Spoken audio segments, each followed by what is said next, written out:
Lagos Talks 91.3. News. President Muhammadu Buhari has reiterated the call to the leadership of the Nigeria police of high expectations from them in relation to the provision of requisite security ahead of the 2023 general elections. The president, who spoke at the force headquarters in Abuja as he commissioned critical operational assets procured by the Nigeria Police Force, commended the Inspector General of Police, IGP Usman Akali Baba, for advancing the police reform agenda of his administration and for the several initiatives he had brought to the force. I call on the Inspector General of Police and indeed all law enforcement agencies that will be complementing the police in the election security process to note that the eyes of the nation and the global community will be on you all. Having been fully briefed by the Inspector General of Police of his detailed operation order and action plan for 2023 general elections during the Council of State meeting that was held on Friday, 10th February 2023, I have no doubt of the high level of preparedness of the Nigeria Police for the exercise. Our correspondent Nathan Williams reports that the Minister of Police Affairs Alhaji Muhammad Maigari Dingyadi informed President Buhari that the Ministry of Police Affairs had in recent years rolled out robust logistical support and effective policy environment to complement the efforts of the Nigeria Police Force. Not only have security hardware, including operational combat vehicles, among others, been procured for operational deployment by the police. Supply of fuel to police commands nationwide has equally been undertaken to reinvigorate their operations. Indeed, the ministry is in the process of concluding the provision of assorted anti-riot equipment acquired from China on government-to-government basis for deployment by the police in facilitating a free and fair conduct of the 2023 elections commencing in less than 2 weeks. Meanwhile, in the quest to achieve an ideal environment for safe, secured and credible elections, the IG Usman Akali Baba also met with strategic managers of the Nigeria Police Force yesterday, comprising Deputy Inspectors General of Police and members of the Force Management Team, amongst others, across the nation at the Force headquarters in Abuja.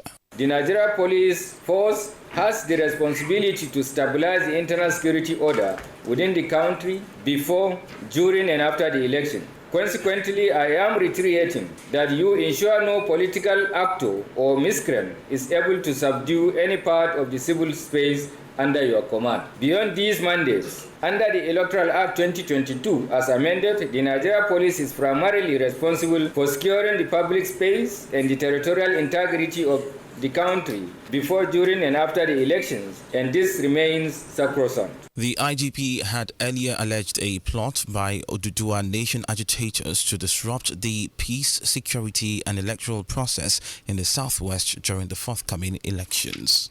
Ahead of the February 25 and March 11, 2023 general elections, the federal government of Nigeria has ordered the closure of all polytechnics in the country.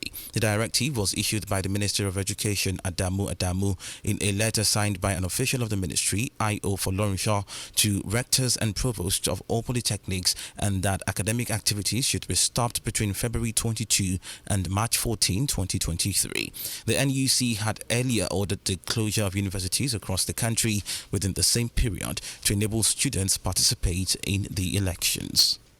The Independent National Electoral Commission, INEC, has said elections will not hold in 240 polling units in 28 states and the Federal Capital Territory, Abuja, because there were no registered voters or selection of the affected polling units during the last continuous voter registration exercise. The INEC chairman, Professor Mahmoud Yakubu, who made the disclosure at a meeting yesterday with members of the Inter-Party Advisory Council, IPAC, also stated that the commission had redistributed voters to other newly created polling units to avoid congestion in pre-existing ones, adding that voters whose polling units have been changed will receive text messages from the commission. There are 240 polling units without registered voters spread across 28 states and the Federal Capital Territory. They range from 1 polling unit to 12 polling units in each state and the FCT, except Taraba and Imo states with 34 and 38 polling units respectively. No new registrants choose the polling units and no voters indicated interest to transfer to them during the last continuous voter registration exercise, mainly for security reasons. This means that no elections will be held in these polling units.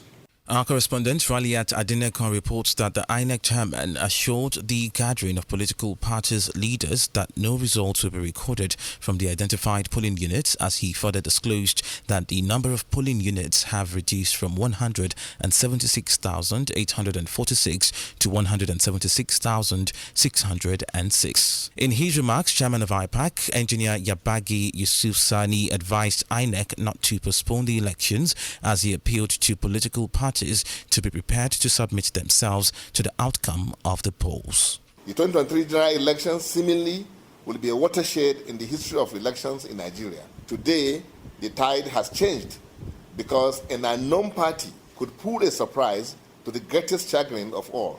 From this point of view, it is necessary to advise INEC to keep its date with history, which must not be wasted. INEC should create a golden niche for herself, especially the chairman, who has become the child of history. Nigerians are watching, the international community is watching, and the parties are palpitating.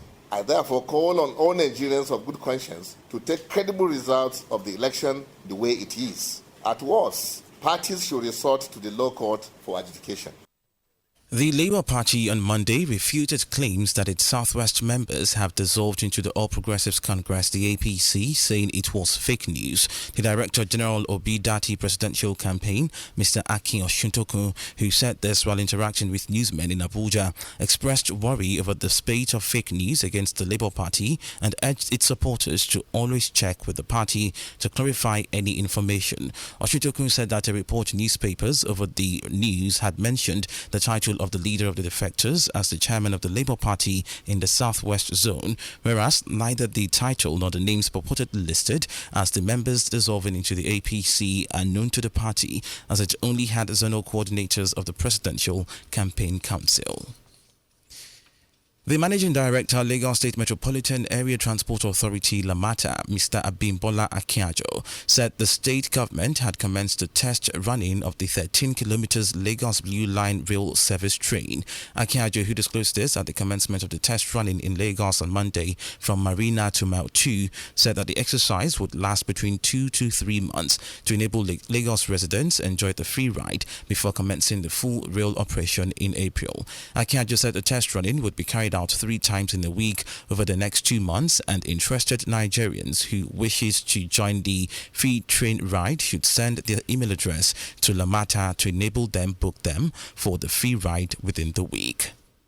The Lagos State Government has ordered a coroner's inquest to ascertain the cause of death in the case of the late Whitney Adeniro, a 12-year-old student of Chrisland School who died on Thursday, February 9, 2023. The State Attorney General and Commissioner for Justice, Mr. Muyosore Onigbanjo, gave the directive in a statement yesterday, noting that a thorough investigation would be carried out to ascertain the cause of death. The Lagos State Government had ordered the temporary closure of Chrisland School, Okmebi Ikeja, following Whitney's death. The Commissioner of Police, FCT Command, Sadiq Abubakar, has made a recommendation to the IG of Police to dismiss a police officer, Inspector Musa Audu, for handing over his rifle to the presiding pastor, House on the Rock, Abuja chapter, Uche Aigbe, on Sunday. Inspector Audu and Pastor Aigbe have also been detained by the Force Intelligence Bureau, Kaki, Abuja, while the embattled officer will be facing an orderly room trial, according to sources. Pastor Aigbe had caused a stir on Sunday when he mounted the pulpit carrying an AK-47 rifle during the service.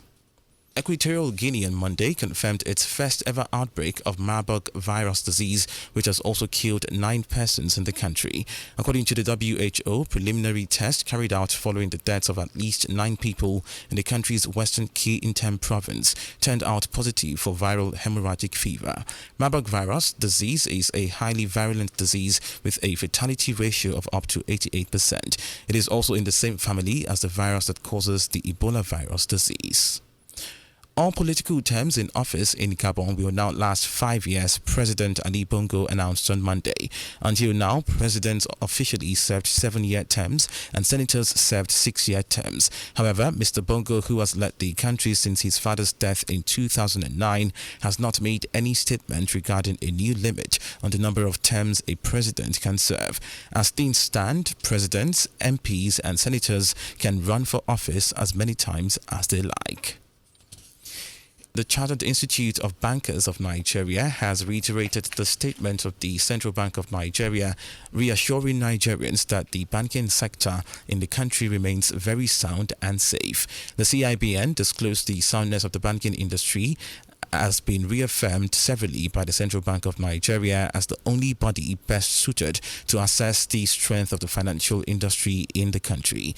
The president of the Council of CIBN, Ken Okpara, implored Nigerians to disregard any contrary information as the entire banking community remains focused, committed and working round the clock to address all the contending issues with a view to restoring normalcy. Liverpool recorded their first Premier League win in 2023 with a comfortable 2-0 Merseyside derby victory over Everton at Anfield. Everton had actually kept Liverpool at arm's length before they were caught by a devastating counter-attack after 36 minutes as Salah got a simple finish. Then 4 minutes after the break, January signing Cody Gakpo got his first goal after connecting from a Trent Alexander-Arnold's cross at the far post. Everton now have a vital home game at home to managerless fellow strugglers Leeds United on Saturday, and Dyke will want more of what they showed against Arsenal and less of what they produced at Anfield. UEFA Champions League action kicks off the round of 16 tonight with 2 games scheduled. AC Milan will host Tottenham Hotspur while PSG will welcome Bayern Munich. And that's it on the World News this morning.